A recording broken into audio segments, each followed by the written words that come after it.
Je suis le général du gang. J'ai reçu mon grade parce que je suis sans pitié. Je n'hésite pas à découper les gens. C'est tout mon camp qui a voté pour moi. Là, on va se préparer pour aller affronter d'autres gangs. On a toujours les machettes avec nous.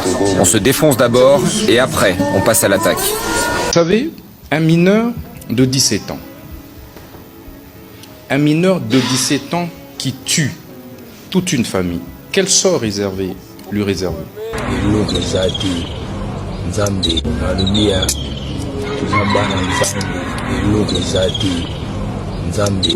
Yo, aux hommes menacés, ma journaliste le Bissoro Bimi, au Robomae. Tous les matins, les Koulounas s'adonnent à leur addiction préférée.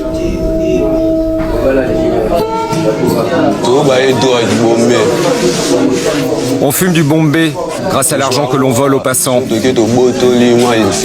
On achète la dose 5 €. C'est différent de l'alcool.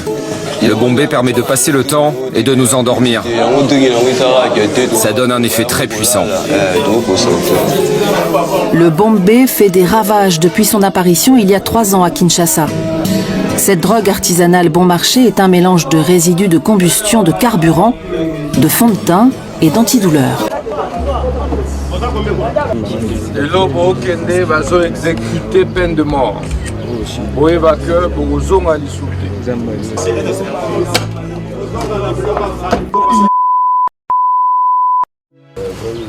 Alumia, tuzambana nzambe, eloko ezati, nzambe.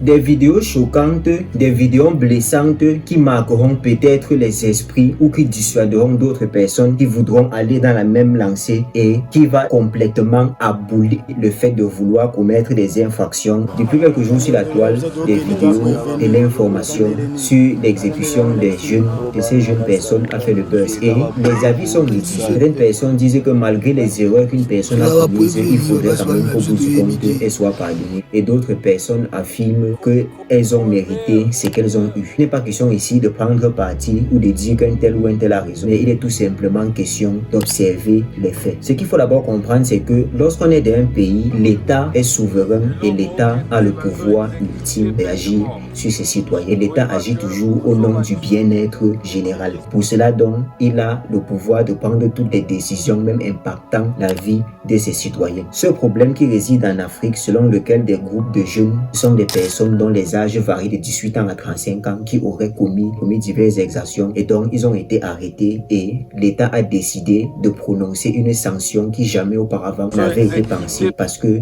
des punitions, des sanctions comme la peine de mort ont été abolies. Mais pour eux, on n'a pas fait exception, on est même allé jusqu'au bout pour servir d'exemple pour dissuader toute personne qui voudrait également aller dans la même lancée. Même au plan international, on n'est pas bien vu actuellement. Pourquoi est-ce qu'on doit toujours faire le buzz sur la toile pour ce qui est mauvais? Pourquoi est-ce qu'on ne peut pas faire le buzz quelqu'un qui a envoyé une fusée ou pour quelqu'un qui a découvert un moteur qui fonctionne avec l'eau ou une pompe à hydrogène? Parce que c'est une question de mentalité. Face donc à un problème relevant d'une prise de décision extrême, le ministre de la Justice congolaise a décidé d'appliquer une sanction qui restera dans les annales. L'Afrique est le continent le plus jeune au monde actuellement et dans 100 ans, ce sera encore le continent le plus jeune. Plus de 40% de la population africaine a moins de 20 ans. C'est une force démographique énorme pour contribuer au développement de ce continent si cette force est bien canalisée. Et cette canalisation passe aussi par l'éducation sociale d'une population. Si on éduque une population qui est axée sur le vol, qui est axée sur la boisson, qui est axée sur les sorties avec les filles, qui est axée sur les agressions, est-ce qu'avec ça on pourra construire des autoroutes? Est-ce qu'avec ça on pourra avoir des grands penseurs qui vont mettre sur pied des innovations de développement étatique comme les plans Marshall après la Seconde Guerre mondiale en Europe? Pourquoi est-ce que nous, jeunes Africains, on ne peut pas aussi servir d'exemple au plan international? Un autre fait marquant qui m'amuse, c'est que lorsque je circule sur YouTube ou lorsqu'on circule sur TikTok, la plupart des vidéos de comédie, c'est toujours en Afrique.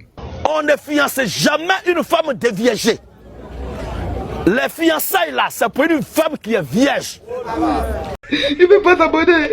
C'est abonner, ça vient de là, vous devez vous abonner. Mais quand c'est pas ici, personne ne voulait pas vous abonner là. Mais lorsque peut-être il faut réparer une voiture, lorsque tu tapes sur YouTube par exemple, comment fabriquer un miroir, excusez-moi l'expression, mais c'est une personne d'un autre continent qui va apparaître. Il n'est pas seulement un problème qui concerne le Congo, mais c'est un problème qui concerne toute l'Afrique entière. Dans toute l'Afrique entière, là où vous vous trouvez, il y a toujours des groupes de jeunes qui sont là, dont leur travail est uniquement de casser les portes des gens. Cela relève tout simplement de la paresse. Cela relève tout simplement d'un manque de volonté. Parce qu'on aura beau se plaindre de la situation économique et dire à quel point il n'y a pas d'argent. Mais comment est-ce que dans cette même situation, il y a des personnes qui réussissent à s'en sortir? Ça veut dire que nous aussi, on peut. Mais on n'est pas axé sur cela, on est plus axé sur le vol. Que retenir des Kuluna au Congo? C'est simple. La décision que tu prends dans ta vie, ce que tu décides pour toi-même dans ta vie, au moment d'assumer les conséquences, il ne faudrait pas faire comme s'il y avait une autre personne avec toi. Vous êtes libre de devenir un soudeur et à la fin de bénéficier d'une certaine somme d'argent pour le travail que vous avez fourni. Vous êtes libre de devenir un bandit et à la fin de bénéficier du nombre de l'acte ou le merci des actions que vous avez accomplies.